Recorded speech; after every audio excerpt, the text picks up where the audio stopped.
வடகிழக்கு மூலை வெட்டு என்றால் என்ன? ஸோ ஈசான மூலை வெட்டுப்பட்டுருச்சு, வாங்கக்கூடாது, இருக்கக்கூடாது அப்படின்னு சொல்ற மாதிரி நீங்கள் வீடு கட்டும்போது இது கிழக்கு ஈஸ்ட் ஃபேஸிங், இது மேற்கு, இது வடக்கு, தெற்கு, இப்படி தான் இருக்கும். ஸோ இதில் ஈசான மூலைங்கிறதுல இந்த பகுதியில் நீங்கள் போர்ட்டிகோ போட்டிருக்கீங்கன்னு வச்சுக்கோங்க, இப்படி தான் போடுற மாதிரி இருக்கும். அப்போ என்ன சொல்கிறான்னாக்கா, நிறைய பேர் இப்படி தானே வருது உங்கள் பில்டிங்கு, அப்போ ஈசான வெட்டு அப்படின்ற மாதிரி நினைக்கிறாங்க. கிடையாது. இந்த இடத்துல போர்ட்டிகோவுக்கு உண்டான பில்லர் வைக்கும்போது ஈசான மூலைங்கிறது உங்களுக்கு நீண்டு வந்துடுது.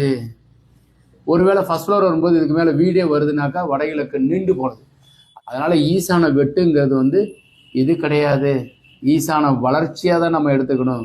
ஈசான வெட்டுங்கிறது பில்டிங் இப்படி நமக்கு வரும்போது இப்படி வெட்டி கட்டுறதுதான் ஈசானம் வெட்டு. ஸோ ஈசான மூலையை நீங்கள் கவனமாக கையாளணும். வெட்டு இது கிடையாது. இது வெட்டுங்கிறது வேற ஒரு வீடியோவில் சொல்கிறேன். வணக்கம்.